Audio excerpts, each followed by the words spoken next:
All right, let's begin. Om ajïäna-timirändhasya jnanāञ्जन-शलाकया चक्षुरुन्मीलितं येन तस्मै श्रीगुरुवे नमः. श्रीचैतन्यमनोभीष्टं स्थापितं येन भूतले स्वयं रूपः कदा मह्यं ददाति स्वपदान्तिकं. वन्देऽहं श्रीगुरौ श्रीयुतपदकमलं श्रीगुरून् वैष्णवांश्च श्रीरूपं साग्रजातं सहगण रघुनाथान्वितं तं साजीवं साद्वैतं सावधूतं परिजनसहितं कृष्णचैतन्यदेवं श्रीराधाकृष्णपादान् सहगणललिता श्रीविशाखान्वितंश्च. हे कृष्ण करुणा सिन्धो दीनबन्धो जगत्पते गोपेशा गोपिका कान्त राधाकान्त नमोऽस्तुते. तप्त काञ्चन गौराङ्गी राधे वृन्दावनेश्वरी वृषभानुसुते देवी प्रणमामि हरिप्रिये. वाञ्छाकल्पतरुभ्यश्च कृपा सिन्धुभ्य एव च पतितानां पावनेभ्यो वैष्णवेभ्यो नमो नमः.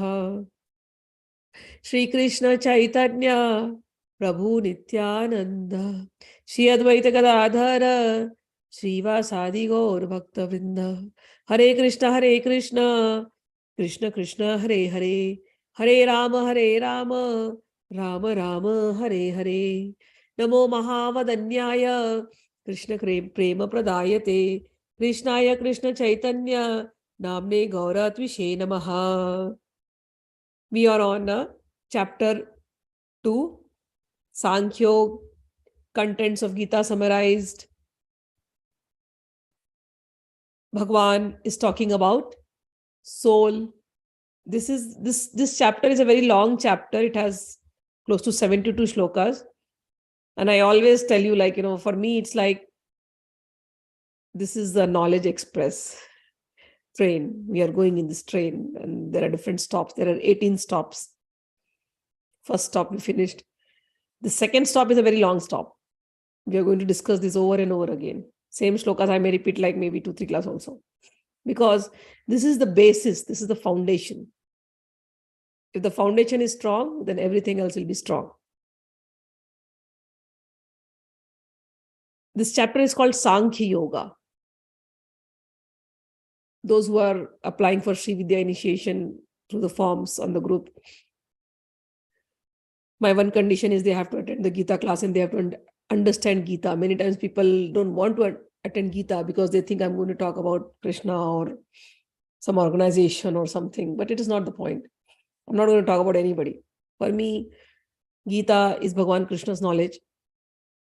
It is not pertaining to any organization special. There are organizations, there are publication houses who have published the books. ISKCON has a Bhaktivedanta publishing house. Bhaktivedanta publishing house has published a Gita translation written by Srila Prabhupada. Similarly, there's another organization, Gita Press, publication house in India. They published Hindi Gita. Hindi Gita with commentaries by one of the great gurus over there, Ram Sukdas ji. So there are various publications of Gita. But Gita does not belong to any publication. Gita belongs to Krishna. Gita is Krishna's word. Who is Krishna? Krishna is Bhagwan himself. I have to repeat this again and again. I repeat this so many times. Multiple repetitions. Whatever we say, whatever we talk, whatever we learn. I have spoken about this in previous class also. Knowledge. I am speaking to you right now. So you're gaining some knowledge. Some knowledge you will hear.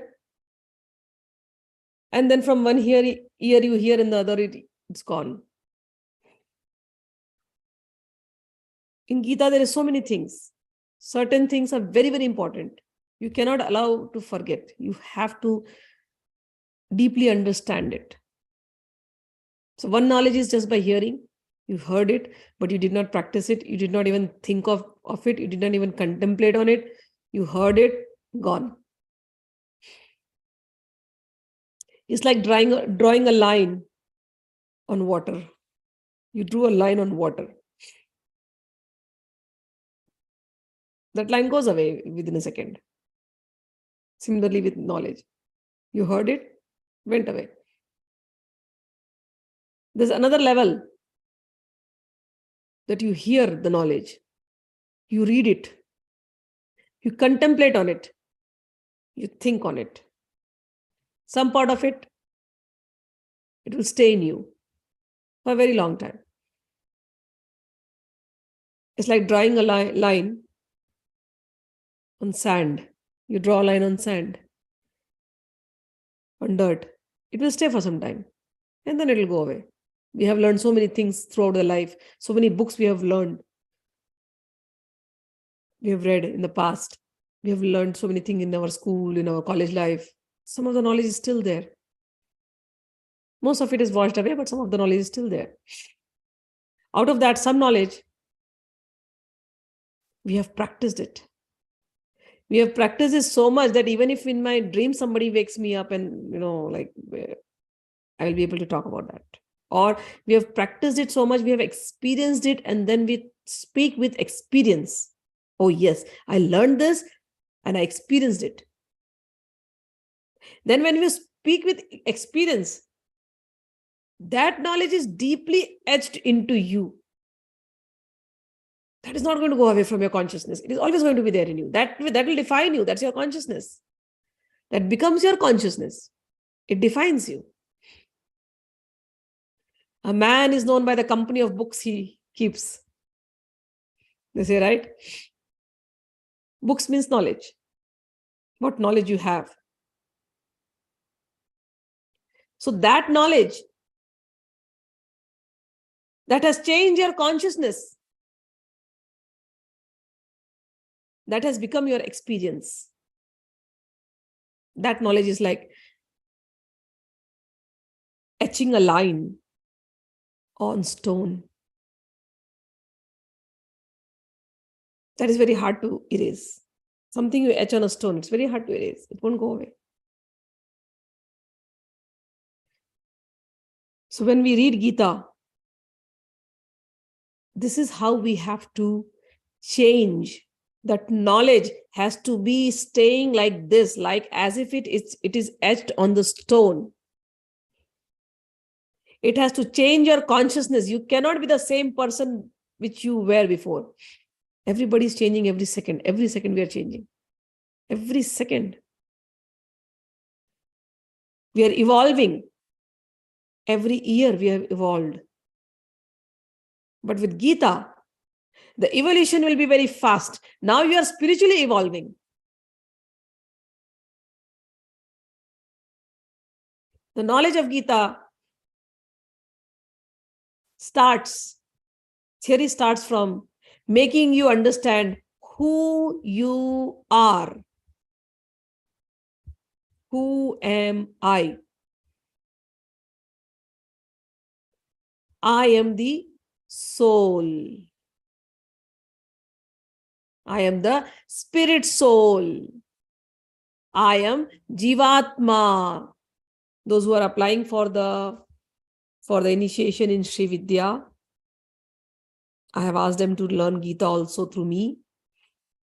Because unless you understand the science of soul, unless you understand what is Prakriti, what is nature, what is this made up of, you will not understand Sri Vidya. Somebody questioned me in Sri Vidya. One question had come. Oh, why is Mother Trigunatmika? One question somebody asked me. Why is Mother Trigunatmika? How do I explain you Trigunatmika? I know it. But for me to explain to you, you must first attend the Gita class, because in Gita, Sri Krishna has spoken about this in very simple language. Then they'll be like, no, just give me the chapter. No, you will not understand just by going to the chapter. Is God less intelligent? That he has to spend 1 hour right before the war to start from the science of soul, which Arjuna already knows. Are you more smarter than Arjuna? That no, just give me the chapter. I'll just learn it there and I'll know. Bhagwan, even to explain to Arjuna who is confused, who is bewildered, Bhagwan starts from the science of soul and then he goes on building. One chapter, another chapter, another chapter, another chapter, till he goes to the 18th chapter. The chapter-wise was done by Vedas. But when Bhagwan spoke, Bhagwan speaks from the science of soul. If we have to understand that, we have to understand the science of soul. If we have to understand what is Mahalalitā Trigunatmika, what is the Trigun? Trigun means 3 gunas. What is the 3 gunas of Mahalalita? We'll have to understand the whole science. Mahalalita is nature, mother nature. Where is that nature? How is that nature? What are the qualities of nature? What are the things of nature? Bhagwan Krishna has explained it in Srimad Gita that we are reading. And Bhagwan Krishna did not start from 2nd chapter. Okay, we'll talk about Gita, about Prakriti now. He doesn't start from there. He starts from soul. Then he goes on action, karma. Then he goes on dhyana. Then he goes on various devi, devatas, demigods, gods, goddesses, various type of devotees. Then he goes on purpose of life. Then he goes on how the devotional qualities. After explaining all that, when he's seeing, okay, now you are in tune, now you are in tune, now you are understanding. Then he opens up the science of nature, Prakriti, Moola Prakriti, the way Lalita Tripura Sundari is defined. Mool Prakriti. People talk, oh, she's Mool Prakriti. What do you understand by Mool Prakriti? Just a word. But here in Gita, that Mool Prakriti is not a word. To me, it's not a word. To me, it's an experience. When somebody says Mool Prakriti, like thousands of things will just come into my head, like a whole picture opens up. It's not just a word. How did that happen? I'm no great. It is the power of Gita. Why is it so powerful? Because it comes from the mouth of Bhagwan Sri Krishna. Everybody is looking for Bhagwan. If you are looking for Mahalalitā Tripura Sundari and Bhagwan is explaining you and you don't want to listen to Bhagwan, you want to do your own. How is it possible? How is it possible? Even for me to explain Trigunatmika, I have to open the books of Gita and sit down with you and explain you. But then if I directly start that chapter, you'll be more confused and looking at my face. Then I'll be like, come on, let's go back to the 1st chapter now. That is why I say foundation. Foundation is very important. It's like somebody wants to write poetry in English. But you don't know the alphabets. Okay, no, I know the alphabets. I can write poetry. You don't know the grammar, you don't know the syntax, you don't know what kind of poetry. Even in poetry, there's a whole science. Even in poetry writing, there's a whole science, right? There are 4-line poetry, there are 2-line poetry, there are 16-line poetry, sonnets and different names. Then there are figures of speeches. There are analogies, metaphors. Even one poetry, if you know literature, even if somebody studies literature itself is a science. You open one thing and you can just go on analyzing. For that, just to write a simple thing, you have to understand.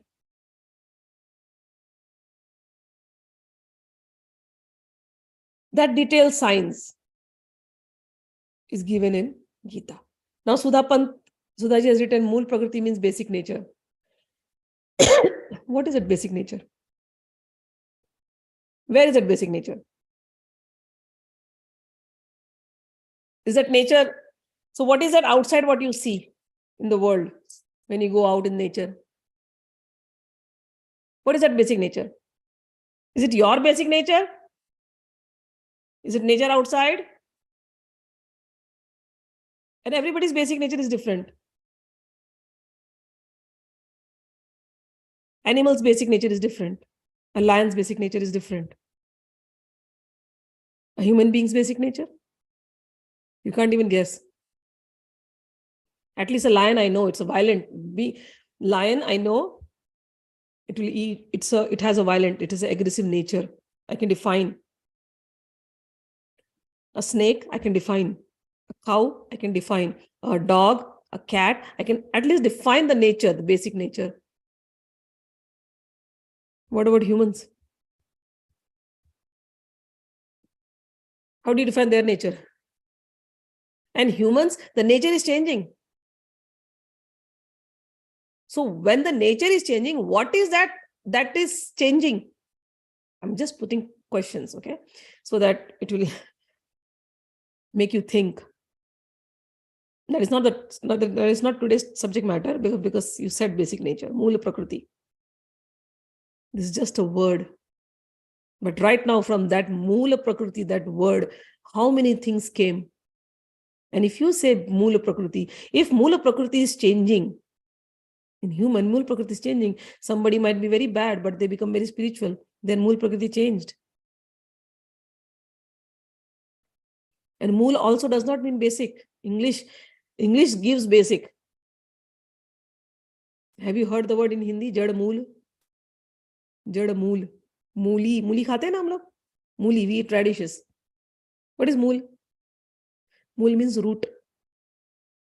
It's not basic alone. So for Mool, there's another word, root. So what is the root nature? Or what is the root? What is the root? This whole nature, what you're calling human nature, animal nature, the nature of this world, it has a root. Moola Prakriti. Moola means root. Moola means basic. What is that root? What is the root cause? From root you go to cause. What is that root cause of this nature? You're getting my point? When I said, if you say one Mool Prakriti, my brain will just give me such a picture. How did that happen? Not me, I didn't do anything. Gita made me understand. Bhagwan made me understand. Root cause, when I say the root cause of everything is Bhagwan. When you call Mool Prakriti, root cause is Bhagwan. Getting it? So from Bhagwan it starts, and everything manifests. Got it? So how did Bhagwan manifest? Bhagwan manifested us. What is our root cause? Our root cause. What is our root cause? Forget it. Cause to Bhagwan hai. What is our root? Our root, our mool. Our mool is our Atma. If we understand our Atma, our soul, and if we understand the nature of the soul, we have understood the science. Moola Prakriti, Prakriti Trigunatmika. In Trigunatmika Prakriti, there are so many levels. But if you do not understand the foundation, if you do not understand the base, to understand the higher, it is very difficult, at least theoretically. If theory is clear, what happens? People take mantras, people start meditating, people start doing all that thing. But their theory, they don't know. Sometimes they're able to tap into certain things, certain experiences. And then they're confused whether the experience is right or wrong. They are experiencing because the experience will be there. But to explain the experience, but if your theory, if your Gita is very strong, you'll be able to explain the experience yourself. So that is why a guru, what does a guru do? Guru just does this. He opens the pages of Gita and says, you learn it. I'm giving you all the guidelines. It is all there, my bacha. It is all there. Today I am in body form. I'm explaining you. Tomorrow I won't be in body form. But still, bache, it is all there. You know where it is. Our Guru, Bhagwan Sri Krishna has given us everything. You will just open the paper. You will just open the pages. And you have heard me. You have understood from me. Everything. Even when the Guru is not in the physical form. And you will have experiences. You will get answers to all those experiences. You will not be moving around the world lost. That is why Gita is so important.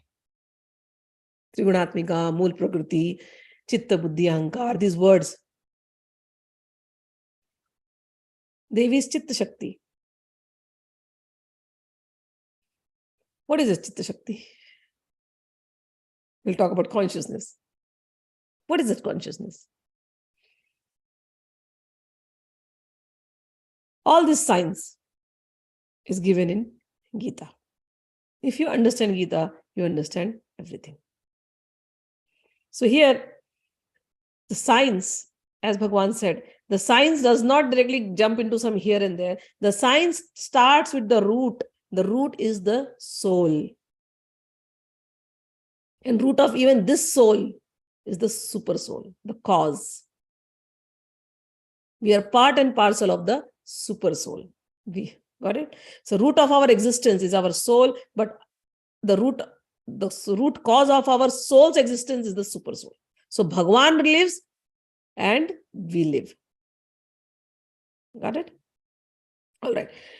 Last time we discussed, Bhagwan said, Atma, soul, does not die. He's given, I'm going to repeat those things again because it's very important. He says to Arjun, you are talking like a logical person. You're showing me how intelligent you are. You're showing me all your pragya. Pragya means wisdom, vivek. But I'm going to explain to you now. There is nothing important that you're lamenting for. Are you lamenting for the soul? Because everybody knows the soul does not die. The soul does not take birth. The soul cannot be drowned. The soul cannot be burned. The soul cannot be cut into pieces. The soul is always going to be there. It only changes its body. And he says, then when you know the symptoms of soul, why do you have to lament? There is no reason for you to lament. And he says in 27th, these are the questions that I'll be asking in the form also, okay? So Shloka number 27, 28, 29, important shlokas. He says, one who has taken birth is sure to die. One who has died will take birth again. So, cycle will go on. You are not killing anybody. You are just doing your duty. Your duty is to protect for your rights, your family's rights. And your duty is to bring the right king on the throne. You are fighting for dharma. Just do your duty. Nobody's going to get killed. There's nothing there that you should lament for. And then he goes on. Some look on the soul as amazing. Some describe him as amazing. Some hear him as amazing, while others, even after hearing about him, cannot understand the soul at all.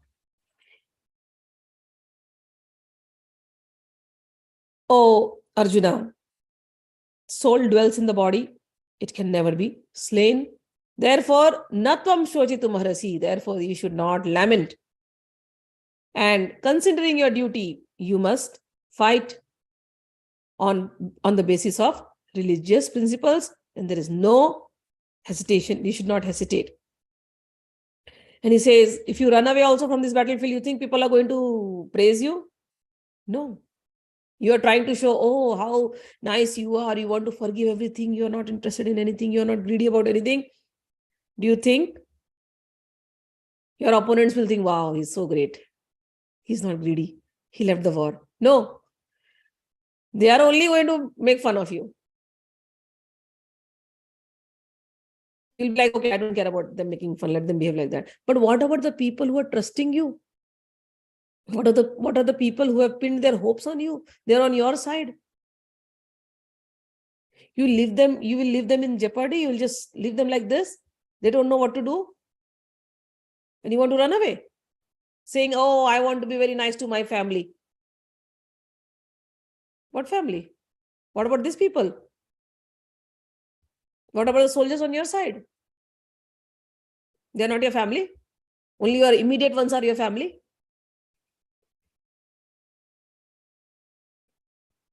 They want justice too. They want good king too. And they pinned your hopes on you. And you want to run away. And you think you will be able to live with this even after you run away, even after you don't do the war. People will talk bad about you. Do you want to live with that tag of cowardness for your life? Or do you want to die in this battlefield victoriously? Even if you die in the battlefield, people will talk good about you. And a kshatriya who dies fighting for others, you will be going to heavenly planets. And even if you become victorious in the war, you will get a good kingdom here. Live happily. Right now, you're not at the point where you can run away from your duties. So he goes on saying, this shloka we had, even though we had done it previously, but I will repeat it again. Hato vap, this is 37, 38, 39, 40, 41, 42, 43, 44. These are very, very important shlokas. So we are going to read them today. All shlokas, most of the shlokas here are very good. Hato va prapsasi swargam, jitva va bhokchase mahim, tasmad uttishta kaunteya, yuddhaya krita nischaya. O son of Kunti, either you will be killed on the battlefield and attain the heavenly planets, or you will conquer and enjoy the earthly kingdom. Therefore, get up with determination and fight. This line, Tasmad uttishta kaunteya, yuddhaya krita nischaya. For him, it is the war. For us who are walking on the spiritual path, the war is always with our worldly tendencies. The world is going to be like this only. The attachment that we have towards the world, the habits, the conditioning of the mind that we have developed, that drags us into the world. Our war externally is less. I last time also explained. Our war internally is more. Our mind again and again wants to go to the world. So for us, this war is with our internal conditioning, with our old past habits. He says, get up, fight. Apply your willpower. Apply your power of discrimination. Apply your wisdom. And find the heavenly kingdom right inside you. So what? You may have some spiritual experiences, or you may not have some spiritual experiences. People are every day looking for spiritual experiences. One day the light will come, the other the light will not come. Someday you hear a sound, someday you will not hear a sound. Light and sound show. Someday it will happen, someday it will not. Some few months will be very dry spell. Nothing is happening. You're just chanting and nothing is happening. And some days you'll be like so much in emotions, you'll be like crying for God. This path is like that. Sometimes you may lose hope. What if I don't see God in this life? So what? Still practice. If you practice, whether you have seen him in this, because for you, this life means this life. For God, you are never born, never going to die. For you, life is this much. For him, yeah, you leave the body. You're thinking about me, right? I didn't show you myself in this body. You will leave the body. You may die. You come, I'll take you. Your soul, my soul, we are together. You worked hard in this body to be with me. You were chanting my name. Your mental transmitter was not fit enough to see my recording, to see me. If you may have a TV, if the TV is not working fine, whatever channel is there, it will not work on that. So your mental transmitter in this body was not good. Your mental receiver was not good. I saw your effort. Your mental receiver was not good. Even though I was there, you were not able to see me. But I saw you were working hard. I saw you were chanting name. So now I'm blessing you. Leave this body. Come. I'm blessing you with death. Oh.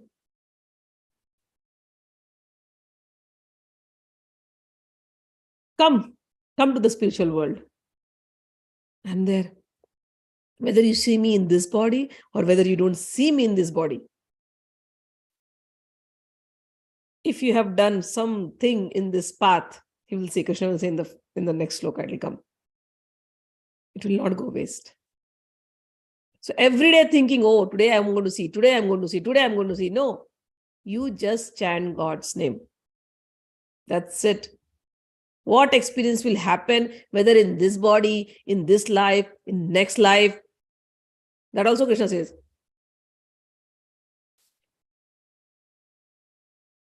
But let me tell you, sometimes it will be very discouraging. What? I work hard, nothing happens then. I'm telling you, it's not like that. It happens. It happens. You'll be drowned in the love of God, in the happiness, in the bliss of God. He doesn't make it that difficult. Okay? You become dejected because of your own thoughts. Bhagwan is very easy. Bhagwan is not far. Bhagwan is right in your heart.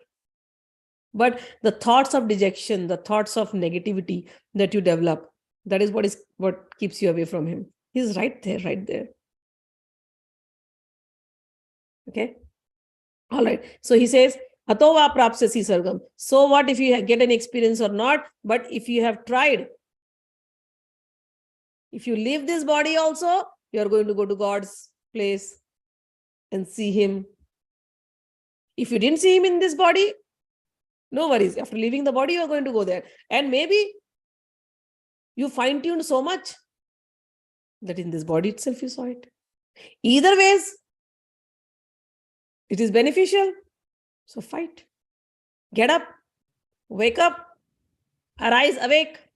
And do not stop till the goal is reached. All right. What should be your attitude?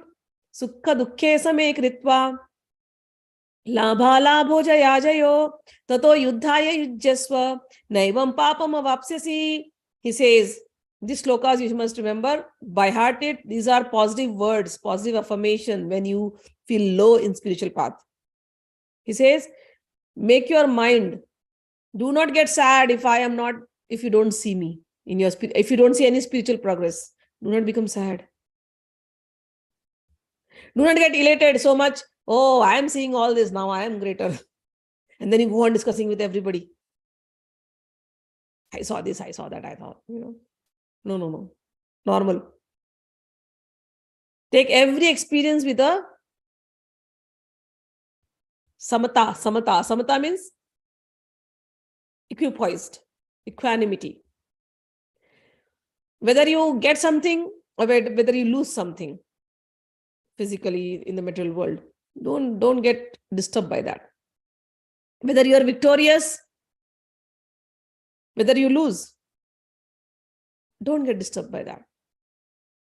And just fight for the sake of fighting. Just fight for the sake of fighting. Got it? And then he goes on saying, O Arjun, thus far I have described this knowledge to you with thorough analytical study. Now listen as I explain it in terms of working without fruitive results. O son of Pritha, when you act in knowledge, you can free yourself from the bondage of karma. What is he saying? Act in knowledge. This is Buddhi Yoga. Apply your Buddhi means intellect. Buddhi means your power of discrimination, power of wisdom. You will be sinless even after doing this, even after killing so many people. You are afraid, okay? He's saying, I'll commit sin by killing my guru. He says, no, you will not commit any sin if you know the knowledge. Come back to your knowledge. You are not doing it for your personal gain. You are not the enjoyer here. And you're not killing anybody. Keep your mind stable. Don't get so emotional. Keep your mind stable. Fight for the sake of fighting. Don't get carried away. If you have the knowledge, you'll be free from karma. Free from karma. Very, very important, because he starts from the soul, okay? And then 3rd, 4th, 5th chapter is going to explain karma. One of the favorite topics of people. I am a soul. This question bothers many times. I am a soul. Why I got into this body? And I am a soul. I got into this body. Why am I suffering? I'm suffering because of all the people around me. Why? And fine, if I got it by my prarabdha or whatever you say, how can I free myself? What is that? That knowledge, Bhagwan says, will liberate you. He will liberate you. So one must work in knowledge. This is Sankhya Yoga. Analytical study. This is Buddhi Yoga. So there are 2 synonyms, okay? Sankhya Yoga, Buddhi Yoga, they are almost same. Applying your intellect to analyze the complexities of life, to analyze why you are in this position, wherever you are, to analyze and reach to the conclusion who you are and break away the bondage by the application of knowledge. That is Sankhya Yoga. Okay? And this whole body science, body soul science, this whole soul body science can be intellectually studied, and it can be reduced to 25 elements. Once you have understood the 25 elements and their interaction, you have understood the whole science. That is called Sankhya Yoga, or that is called Buddhi Yoga. That we are going to understand in Gita. It starts from the science of the soul and the body. Atma also has 2 meanings. One meaning is this body, and one meaning is the soul. Got it? And then Bhagwan gives the biggest words, which again I said, when you are on this path, never, ever, ever get discouraged. Never, ever. People might say, oh, you know, people read stories. Oh, this saint sat for so many years, meditated for so many years. This saint left the house. This saint did that. You hear stories about saints and you think, I may have to do like that to attain God. Bhagwan doesn't say all that. Bhagwan is saying, fight. By fighting also you can attain me. This Bhagwan is saying. Wherever you are, do your work and you will attain me. He's not saying go to the mountain, stand with on one leg, meditate for 1,000 years. You have to only live on water. You have to only live on air. You hear all the stories, right?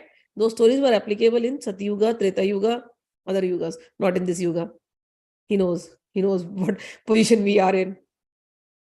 We can't live. And he has given us the easier way in Bhagavad Gita. Here he says, he gives us the promise. He says, in this endeavor, there is no loss or diminution, and a little advancement on this path can protect one from the most dangerous type of fear. He says, do not fear. Whatever little effort you make on this path, it is going to give you results. You will not lose anything. So, swalpam api asya dharmasya rayate mahato bhayat. Shloka number 40. This question I will ask for sure. Okay? This is positive words for you. You must by heart it. Under any circumstances, even in life, whatever you do with this attitude. Practically also when you are living in the world, do it with this attitude. Do your work. Whatever the results are going to come, Bhagwan's ichha, Bhagwan's desire, Bhagwan's will. I'm happy. But do your work sincerely. Whatever work you do 100%. Then he says one word, 41 shloka. What kind of mind we should have when we are on the spiritual path?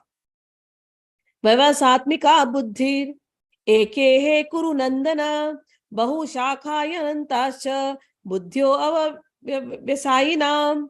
He says, O Arjuna, those who are resolute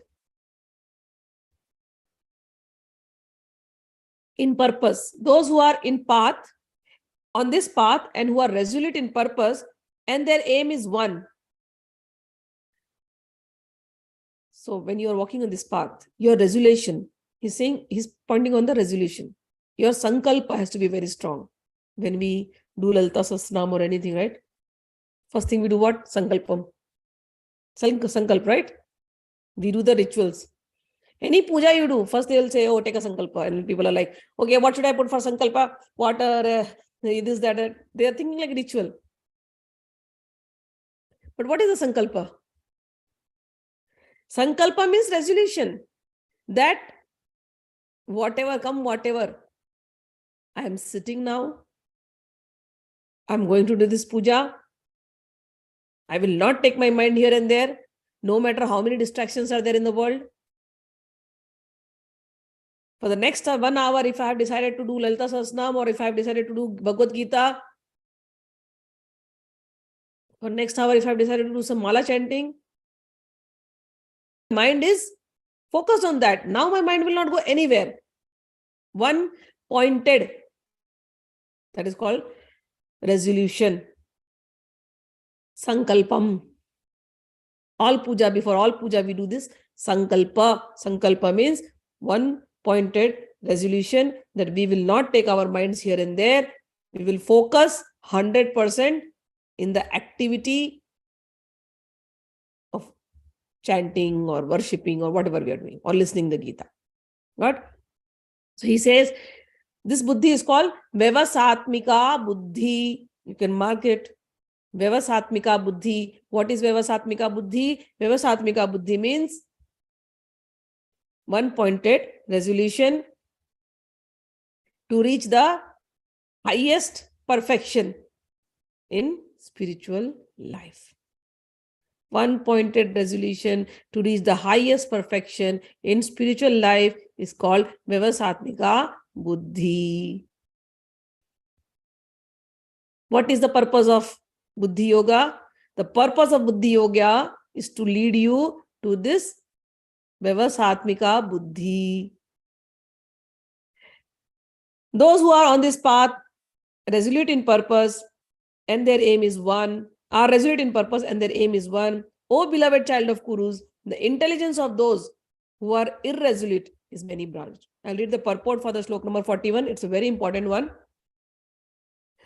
a strong faith that Krishna conscious one, that by Krishna consciousness, one will be elevated to the highest perfection of life, is called vyasmika intelligence. The Chaitanya Charitamrita states, Shraddha Shabda Vishwasa Kahe Sudrida Nischaya Krishna Bhakti Kaile Sarva Kamakrita Haya. Faith means unflinching trust in something sublime. When one is engaged in the duties of Krishna consciousness, he need not act in relationship to material world with obligations to family traditions, humanity, or nationality. Fruitive activities are engagements of one's reaction from past good or bad deeds. When one is awake in Krishna consciousness, he needs no longer endeavor for good results in his activities. When one is situated in Krishna consciousness, all activities are on the opposite plane. For they are no longer subject to dualities like good and bad. The highest perfection of Krishna consciousness is renunciation of the material conception of life. This state is automatically achieved by the progressive Krishna consciousness. The resolute purpose of a person in Krishna consciousness is based on knowledge. Vasudeva, what is the knowledge? Highest knowledge is Vasudeva Sarvamiti Sa Mahatma Sudurlabha. This is the highest knowledge.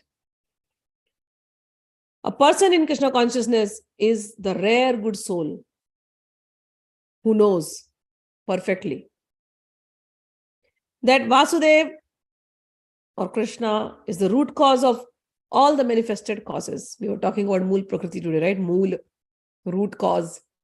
What is the root cause? Vasudevam Sarvamiti. Bhagwan is the root cause. As by watering the root of a tree, one automatically distributes water to the leaves and the branches. And so by acting in Krishna consciousness, one can render the highest service to everyone, namely self, family, society, country, humanity, etc. If Krishna is satisfied by one's action, then everyone will be satisfied. Serve in Krishna consciousness. However, this is best practiced under the able guidance of a spiritual master who is a true representative of Krishna, who knows the nature of student and who can guide him to act in Krishna consciousness. As such, to be well versed in Krishna consciousness, one has to act firmly and obey the acharya, the teacher, and one should accept the instruction of the spiritual master as one's mission in life. For us, our spiritual master is Krishnam Vande Jagat Guru. He's giving us some instructions. We just accept it. Sri Vishwanath Chakravarti Thakur, in his famous prayers for spiritual master, says, Yasya prasadat bhagvat prasado, Yasya prasadan nagati kuto api, dhyayan stuvam tasya yashastri sandhyam, vande guru shri charanarvindam. By the satisfaction of the spiritual master, the Supreme Personality of Godhead becomes satisfied. And by not satisfying the Guru, there is no chance of being promoted to the highest plane of spiritual realization. I should therefore meditate and pray for his mercy 3 times a day and offer my respectful obeisances unto him, my spiritual master. The whole process, however, depends on perfect knowledge of the soul beyond the conception of body, not theoretically, but practically. When there is no longer chance for sense gratification manifested in fruitive activities, one who is not firmly fixed in mind is diverted by various type of fruitive activities. So Bhagwan is given us one instruction. We have to listen to the Guru. Krishnam Vande Jagat Guru. Jagat Guru Bhagwan Sri Krishna has given us one instruction now. First of all, he said, whatever little you do on this path is not going to go waste. So relax. Then he said, now become determined. Bhagwan is giving us second instruction. Become determined. In this path, you want to reach your goal of self-realization. Then Bhagwan says, do not get confused by anything else now. Now we are getting Gita. Gita is the essence of all Vedas and Upanishads. So there are hundreds of things in the Vedas and the Upanishads and Puranas. You may get confused. Bhagwan says, don't get confused. He's telling in the Shloka number 42 and 43. He says, I'll read the translation. Men of small knowledge are very much attached to the flowery words of the Vedas, which recommend various fruitive activities for elevation to heavenly planets, result in good birth, power, and so forth. Being desirous of sense gratification and opulent life, they say that there is nothing more than this. I mean, when you read the Puranas, there will be like, do this, then you get this punya, do this, then there's a lot of this, karma kanda. He says, don't get carried away by that also. He's bringing our attention that right now you're in the very highest class. You're listening from that person, Bhagwan Shri Krishna, who says in chapter 15, I am Veda. I am the compiler of Veda. I am Vedanta, the end of Vedas, final conclusion of Vedas. I am the one whom you have to know through the Vedas. He's trying to bring our attention to that point. My dear children, my dear friends, my sakhas, my beloveds, my bhaktas, I'm reminding you, he says in the second chapter itself, he starts, before your mind gets confused here and there, this Veda, that Veda, he says, I'm telling you, don't get confused by the flowery language of Vedas. Don't get confused by all the various karmakand in the Vedas. You may want to have great birth, great this, that, but if you get confused by that, you're going to get into the cycle of birth and death again. I'm giving you the highest knowledge. He'll claim it. He'll proclaim this in chapter 9. I'm giving you the highest knowledge. Raja Vidya, king of all knowledge, which can liberate you. What are you talking of this small gifts of heaven? I can take you to Golok Vrindavan. Come with me. Hold my hands. I'm ready to take you there. Wow. Where are you stuck? Trust me. I'm there for you. Bhagwan is saying indirectly. Don't get confused by those Vedas. I am the Veda. Look at me. He says, I am asking you to become vyasmika Buddhi, means resolute. But Bhagwan, what will happen if I read the Vedas? No, you will not become resolute because your mind will go here and there. He says that in 44. In the minds of those who are attached to sense enjoyment and material opulences, who are bewildered by such things, that resolute determination for devotional service to Bhagwan does not take place. In the further shlokas tomorrow, he will explain what are the different vishay. Vishay means subjects of Veda. Just in one shloka, he's covering up everything. He will not leave anything untouched. Every shloka he will point out to something, then every shloka will refer to something else. That is the beauty of Gita. So first thing he is telling us, when we are entering the path of spirituality, first thing, do not lament for anything. Do not get attached to anything. Then he's telling us, you are the soul. Do not get carried away by all this relationship that you have made. all these ups and downs of lives. Do not get carried away by that. You are a soul who has taken a body, who will go on taking bodies again and again. I'm going to give you the signs by which the cycle can be stopped. Focus on that. You are a soul, spirit soul. All of these people around you, your family, and somebody will die, somebody will go. Don't worry about them. They're all temporary. They came here for some role. Your highest role, your highest goal is self-realization. Focus on that. Then he says, become one-pointed in determination. You are reading the Gita. You're in the highest class right now. You're reading from Bhagwan himself. Now do not confuse your mind. Do not go into the flowery languages of Vedas. Do not get into any confusion. God give me this, God give me that, God give me this. No, don't get into that. Don't ask the gifts. Seek for the giver himself. I am there. I can give you everything. Just trust me and follow my instructions. Follow the instructions of the Guru. That's what he's saying. So we will end it up here. There are some questions. I will just take those and then we'll end up the class. So we did today till 44. Tomorrow we are going to learn from 45 onwards. Okay. This chapter is a little big. It'll take some time. We'll take our own sweet time. As I tell you always, we are in the train. Every chapter is a stop for me. And chapter 2 is a big stop. And chapter 6. Similarly, some of the other chapters. Yeah. All right. Let us see. Mool Prakriti, we had good discussion today. Can a soul feel something like kindness or anger? And if soul can feel something, how can I know that it's not my brain, it's my soul?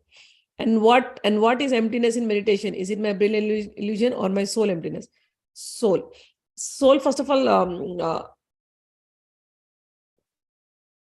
soul by itself, soul has a body which is called consciousness. Science of soul, we will understand more as we go deeper. And soul has a body called consciousness, okay? Because soul itself by itself is so tiny. I told you the size of the soul is, you take this hair, divide it into 10,000 times. That tiny, microscopic, you can't even hold it. So the only way we say, okay, soul is there means consciousness is there. So what is experiencing that anger or sadness? It is that consciousness that is experiencing the anger or the sadness. Original nature of soul, consciousness, chitta, we call it chitta. Original nature of soul consciousness is chitta, and chitta is pure. This we will understand as we understand chapter 6 more deeply, because there I will take every shloka and go more deeper. And chapter 13, by the time you enter chapter 13, thing will be more clear there, okay? So consciousness, originally when we came from God, we are as pure as God. Soul consciousness was pure, very pure. But then, when this soul consciousness interacts with Prakriti, again, Prakriti means nature. Nature means nature in this world. Everybody has a nature. So when this soul has got this body and it interacts with the nature, with people around, situations around, it is interacting with three nature of Prakriti. That is called Satoguna, Rajoguna, Tamoguna. We have spoken on this also in previous introductions, but Satoguna, Rajoguna, Tamoguna, as we get into the chapters, I'll explain more deeply. So everything in this world has these three nature. Trigunatmika, as we said, Satoguna, Rajoguna, Tamoguna. Anger. And anger is the nature of Rajoguna. Kindness is the nature of Satoguna. So soul has a consciousness. Consciousness is interacting with these three natures. If that consciousness increases in Satoguna, it will become more kinder and kinder and kinder, and compassion will increase. If that consciousness is interacting with other situations, anger will go on increasing. Now that also is a whole science.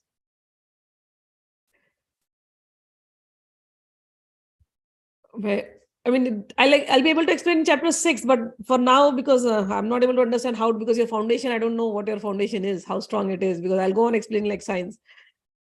See, when somebody says something to you, some good word, that good word has a feeling to it attached. Words have feeling to them attached.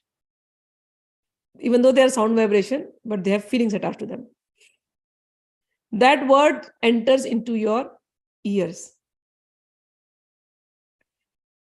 So it went inside, that word, and then there is a thing called Buddhi, intellect.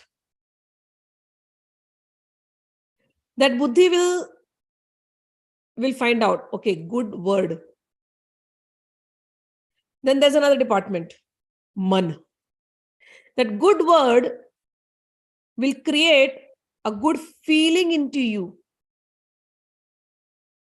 That is called Vedana, Sukhad Vedana.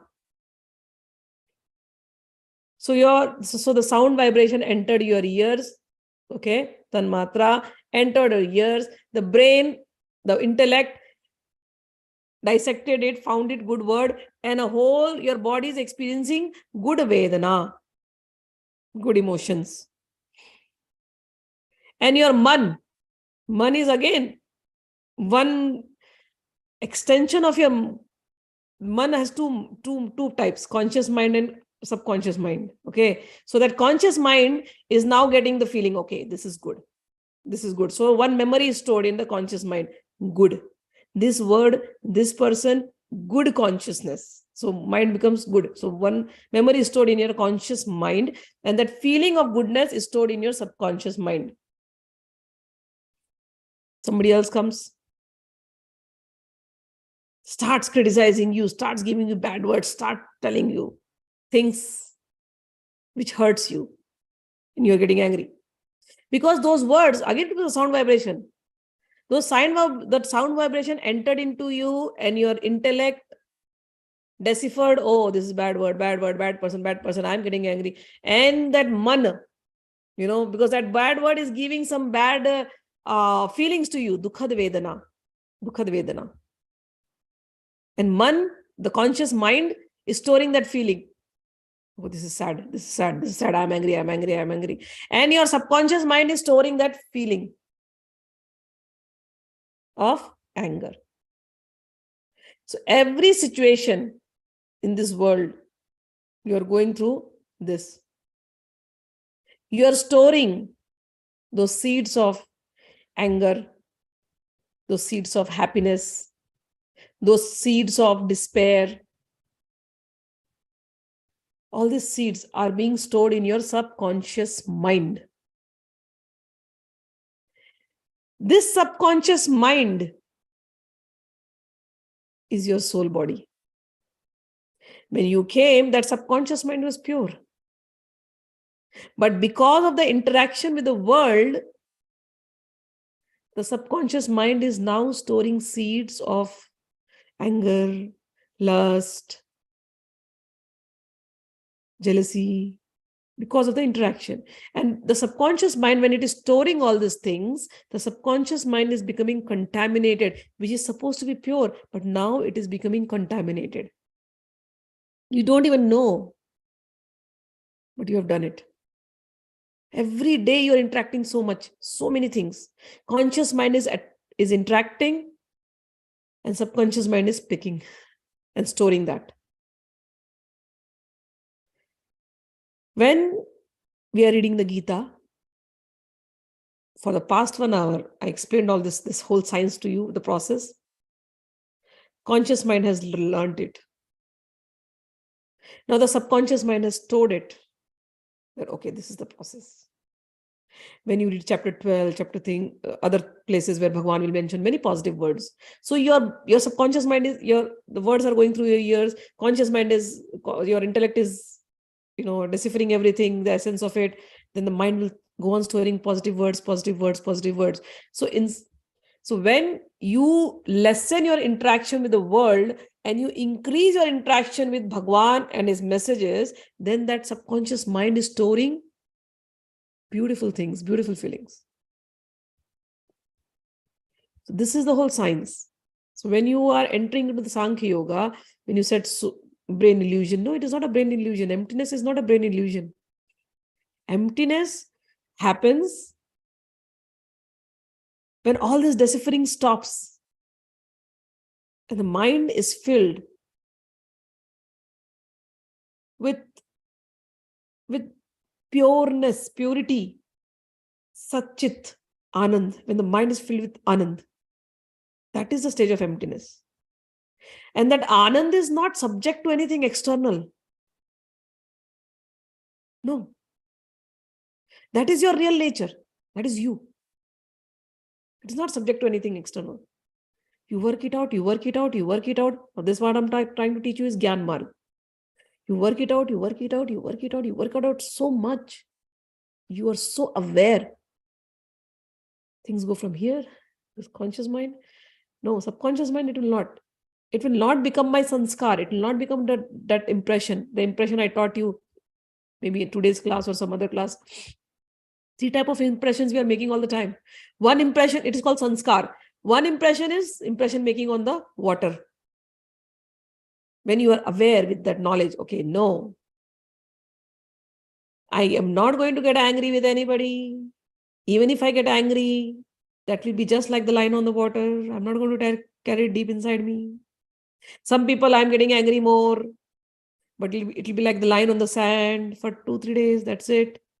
I will not allow anger to go this deep that it becomes the line on the stone. No, I will not allow it to become that deep. Wash it off. Awareness. I'm not going to hate anybody. I am not going to contaminate my consciousness, because the nature of my consciousness is purity. The nature of my consciousness is happiness. The nature of my consciousness is bliss. If I put the seed of anger in my consciousness, I'm getting disturbed. That purity is getting lowered. What should I fill in my consciousness? When I put the consciousness of God's word, when I put the beautiful things of God's words, when I do kind deeds, when I give love, when I fill my heart with love, I feel nice. My consciousness is pure. The purity does not go away. But when I fill it up with anything else, the purity is going away. I lose my original Satchit Anand nature. That is not me. Because the soul's nature is Satchit Anand. If I am behaving against my soul, I am disturbed. I am in trouble. I cannot disturb that. This is Gyan. So that stage where you are undisturbed, that stage is called emptiness. When you call it the emptiness, where you are undisturbed. You see things. Things are happening. You experience things. But none of the experience is going to your soul, to your pure consciousness. Your pure consciousness is not getting contaminated. It is as it is. You are that. That is emptiness. It doesn't mean thoughtlessness. It means purification. Correct? So it is not a brain illusion. When you are so aware, watching everything, every second, then the brain just watches. The eyes are just seeing, ears are just hearing. Everything, every function of the body is happening. You are just watching. You're just witnessing. You're not taking anything inside. This is the method of Jnana Marga. Sankhya Yoga, Buddhism, Nirvana, call any names. Atma, Anatma. People are playing with words, but in experience, it is that purity. Purity of you yourself, you the soul. Got it? So I hope I explained. When you get into chapter 6, you will get more knowledge on that. Uttishtata jagraya prapaya varan nibodhat. Perfect. Arise, awake. Stop not. Don't stop till you reach the goal. Pranama, when Bhagwan clearly said it to Arjuna that he will incur any sins by killing gurus, relatives, why then Pandav went to do penance post Bharat? Because Bhagwan said, but after the war happened, Yudhishthir was very, very sad.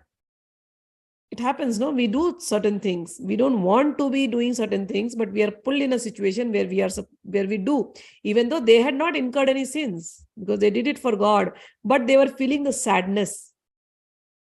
And even before the war, Arjuna was very sad. He didn't want to fight. If you have heard the first chapter from me, he was very sad. He didn't want to fight. Forget about him. Everyone, Draupadi was sad. Jiske saath itna hua, the person who was suffered, she herself was sad. Yudhishthir was sad. Everybody was sad. They didn't want to fight. But God said, no, you have to protect dharma and you have to fight. So they fought. So dharma was protected. Yudhishthir was made the king, but Yudhishthir was not enjoying. It was not their nature. He was just not enjoying. They were all very sad. And that is why Bhagwan said, okay, you have become the king, you have fought for dharma, but now don't store the seed of sadness in your consciousness. Wash that seed of sadness. Wash that seed of grief.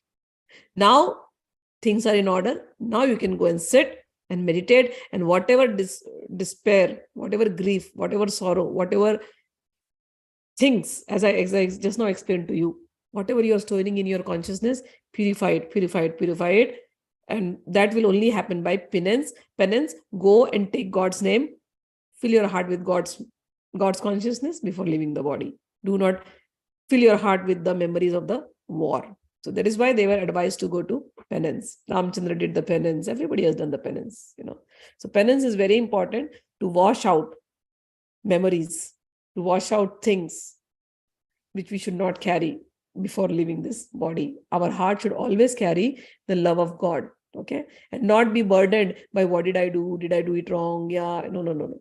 Whatever we did in this life, keep our mind at the right place, do the right thing. Even if something wrong has happened, do not worry, surrender it to God and pray to God, and then leave the body praying to God. That's the whole goal. Got it? All right. Okay. So we will end up the class now. Jai Shri Krishna. Hari Bol. We'll meet tomorrow. Jai Ma. Hari Bol. Thank you. Hari Bol, Ma. Thank you, Ma. Thank you. You're welcome.